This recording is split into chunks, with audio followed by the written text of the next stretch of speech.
जी students, जो आज का हमारा टॉपिक है वो है फॉर्मल लॉजिक। फॉर्मल लॉजिक में जो सबसे पहले लॉजिक आता है वो है preposition logic. Preposition logic is a declarative sentence which is either true or false.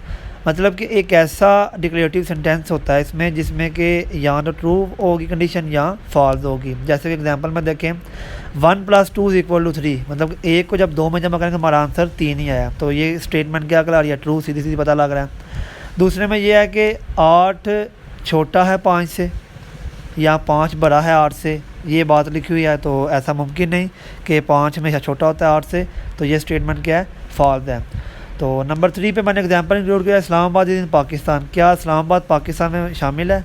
तो ये भी स्टेटमेंट ट्रू है। ठीक है।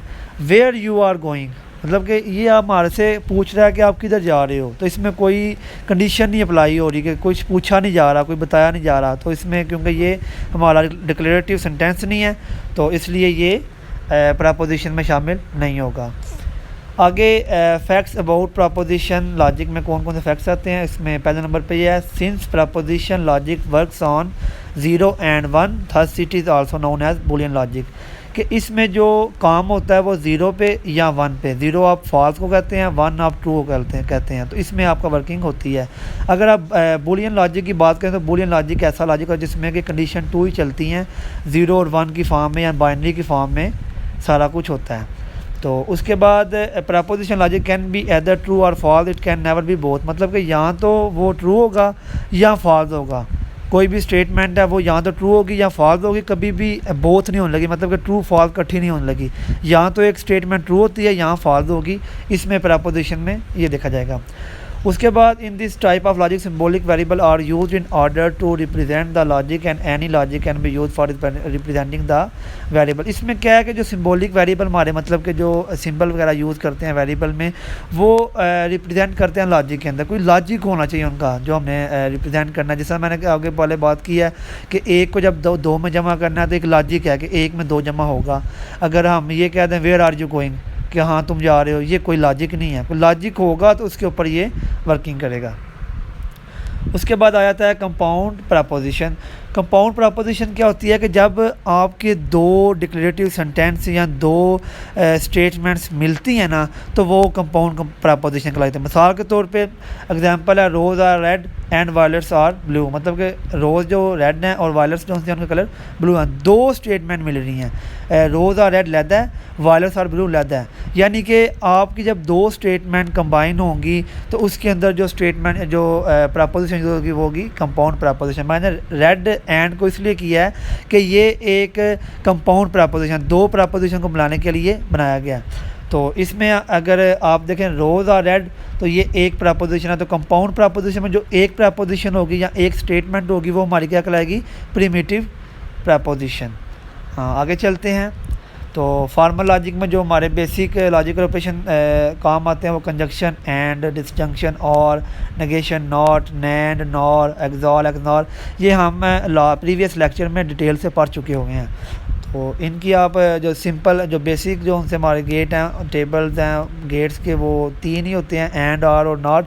बाकी इनके ऊपर ही डिपेंड कर रहे होते हैं। तो वो आपको सब पता है कि एंड के लिए क्या होता है कि जब 2 स्टेटमेंट में से एक भी फॉल्स होगी तो हमेशा आंसर फॉल्स आएगा। तो और यहाँ डिसजंक्शन का क्या रूल है कि जब एक भी स्टेटमेंट ट्रू होगी तो ऑलवेज स्टेटमेंट हमारी आउटपुट जो सी है वो ट्रू आएगी। जबकि नॉर का काम क्या होता है कि जो स्टेटमेंट हमारी ट्रू आ रही है तो वो फॉल्स कर देगी, अगर हमारी स्टेटमेंट फॉल्स आ रही है तो वो ट्रू कर देगी। नेक्स्ट चलते हैं। आगे आता है फर्स्ट ऑर्डर लॉजिक।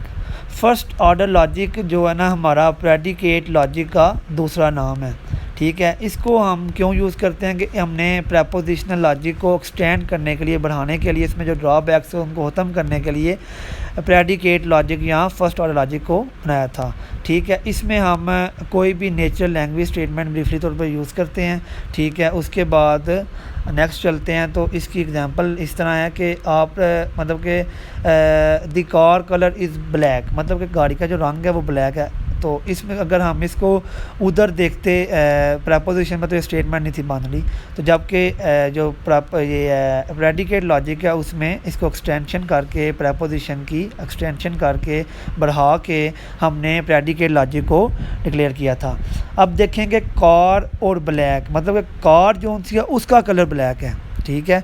जो कलर है वो कार पे और ब्लैक दोनों चीज़ों पर डिपेंड कर रहा है, क्योंकि कलर के डिफरेंट कैटेगरीज हैं और कार एक मतलब हमारा जो जिसके ऊपर हम सारा वर्किंग कर रहे हैं। तो इस तरह प्रेडिकेट का काम ये होता है। तो प्रेडिकेट कलर हमारा प्रेडिकेट है, कार हमारा आर्गूमेंट है कि जो मतलब कि हम जिसके ऊपर सारी वर्किंग कर रहे हैं। ब्लैक हमारा ऑब्जेक्ट है कि जो हमारा बेसिकली काम जो हो रहा है, जो हमारा रंग है वो ब्लैक है। इस तरह नेक्स्ट चलते हैं। तो फैक्ट्स जो से हैं इसमें प्रेडिकेट लॉजिक में क्या था कि जो है इसको ये रिलेट कर रही होते जो मतलब कि जो प्रेडिकेट लॉजिक है ये एक पावरफुल लैंग्वेज होती है, ठीक है। उसके बाद इसको डेवलप किया गया था ऑब्जेक्ट के साथ रिलेट करने के लिए, ठीक है। उसके बाद इसमें सिंटैक्स और सिमेंटिक्स को दो हिस्सों में जो है इसकी जो मेन कीज़ हैं वो दो होती हैं। सिंटैक्स आपको पता है कि कोई भी लैंग्वेज आप डिक्लेयर करते हैं, कोई भी C++ पढ़ रहे हैं, कोई भी ऊप वगैरह सी वगैरह, तो उसमें सिंटैक्स वगैरह यूज़ होते हैं कि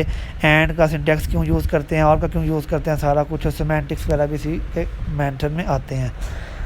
आगे चलते हैं कि ड्रॉबैक्स क्या होते हैं प्रेपोजिशनल लॉजिक में। प्रेपोजिशनल लॉजिक में आपको पता है कि एंड और not directional by directional if else वगैरह कंडीशन यूज़ की जाती है, जबकि इसमें कोई भी ऑल या कोई भी समवन कोई आ गई है कंडीशन तो वो इसके लिए अप्लाई नहीं किया। मतलब मिसाल के तौर पे हम कोई एग्जांपल ले रहे हैं जिसमें कि ऑल आर एबल, तो मतलब ऑल के लिए इसमें कोई भी, क्योंकि जो प्रेपोजिशनल लॉजिक में जो एंड और नॉट है इसमें कोई भी ऑल के लिए कोई भी सिंबल वगैरह यूज़ नहीं था होता, तो इसके लिए हमने प्रेडिकेट लॉजिक को बनाया था। तो इसमें ड्रॉबैक सबसे बड़ा ये था कि इसमें ऑल के वर्ड को या सम के वर्ड को रिप्रेजेंट नहीं था किया जाता। तो डिफरेंस जो इसमें है PL में और FOL में वो यही है कि जो प्रेपोजिशनल लॉजिक है वो कंप्लीट जो सेंटेंस होता है उसको सिंबल में या हम मिसाल के तौर पे अगर हमने बोलना ना कि वो स्कूल जा रहा है तो इसके लिए हम एक सिंबल बना लेंगे कि इसके मुताबिक वो पूरा प्रेजेंट कर रहा है। जिस तरह कि एंड है, एंड गेट है, उसका एक सिंबल अगर हम लिख देंगे तो वो पूरा गेट जो है वो उसके ऊपर डिपेंड कर रहा होता है इसमें। जबकि जो फर्स्ट ऑर्डर लॉजिक होता है इसका रिलेशन होता है, उसमें रिलेशंस कांस्टेंट फंक्शन और कांस्टेंट वगैरह सब यूज़ किए जाते हैं प्रेडिकेट में। इसी तरह जो लिमिटेशन थी इसमें PL में वो ये था कि हम किसी एंटिटीज़ को इंडिविजुअल टाइप पे